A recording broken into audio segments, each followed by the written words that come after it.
I've tried to explain what ANSI and art groups and the meaning behind it is many times, and never once have I been successful at it. I mean, these things are so hard to verbalize, to vocalize, to paint this picture of an entire subculture that most people have no idea has ever existed. If the definition had to be down to a simple one-sentence kind of deal, an organization of individuals using BBSs to produce and distribute artwork. Making your board individually you was the most important thing. It was the thing that would bring people back. Even then, content was king. People wouldn't come back to your board if it was the same menus day in and day out, week after week. You had to keep the same menu structure because people would get to using it fast, key when they wanted to go to a particular board. But you would also want to change the look and layout and feel of the thing a little bit. That would keep people interested. It would keep them coming back. It's not like internet where you have email, you send an email maybe to the right person. Then if you want to send a mail to somebody, you had to make sure that you were on the right board that they were on also. You also had to make sure that you were on the board that they probably would check it sometime. At first it was cool, to see colored text. When you first saw your ANSI colored text, that's kind of cool. But then these people took it to a whole different level that I had never seen before. And it motivated me because I had an artistic background. They use different characters on the keyboard to sort of represent like a 4, the way a 4 is shaped. Like they can use that to make a curve or something like that. Or like a B would be it's shaped like this, and that would sort of be like a curve going down. You know what I mean? And they'd have dollar signs and things like that to really bring out textures. What made ANSI was how creative you were with it. A third of any ANSI is just being technical enough to know how to trick the ANSI code into creating the effect you want it to.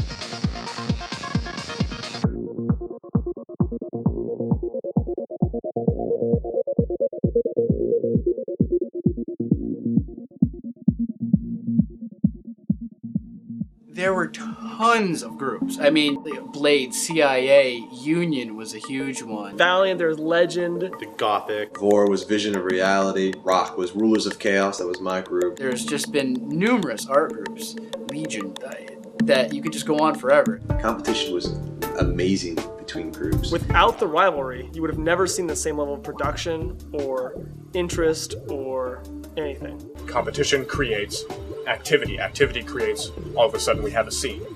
If you ran a BBS and you were involved in the art scene, or not even involved in the art scene, even if it was pirating software, wares, whatever it may be, you knew of ACID. ACID was basically the entity of the art scene, the whole thing, its compilation.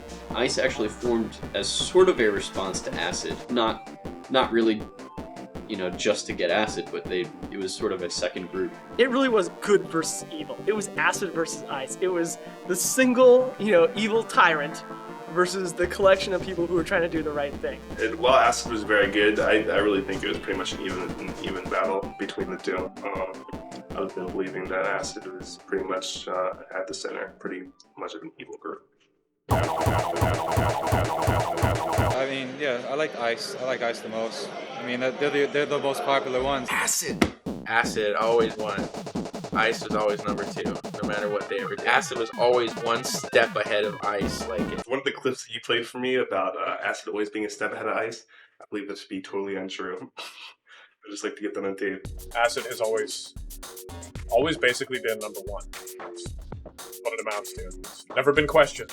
ICE questioned it. Well, we were number 1. No, you're not number 1. ACID is number 1. ACID will always be number 1.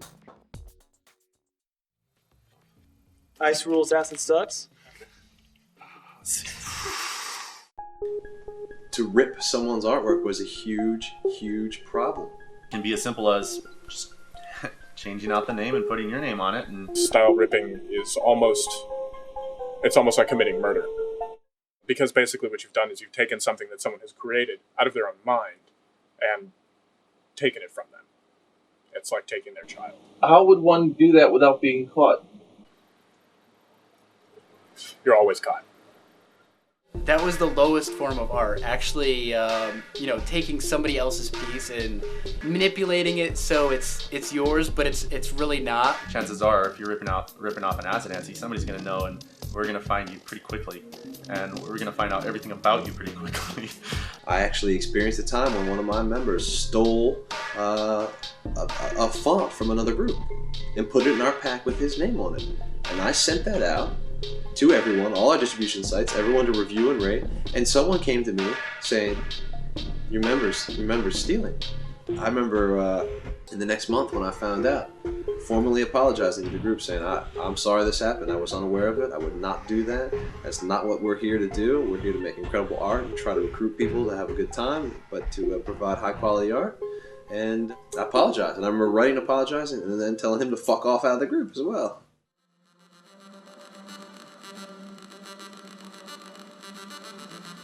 After we lost BBS's, the whole scene really fell apart, just because I think it had partially to do with the lack of a hierarchy on the web. It has been so important for so many people for so long. And it really does belong on museum walls, as far as I'm concerned. But I mean, really, it is a silly pastime in a silly medium that has no practical use whatsoever, other than to maybe get yourself, 10 or 15 bucks from someone who will pay for your ANSI or to get your access to wares. Dude, I got 40 to 50.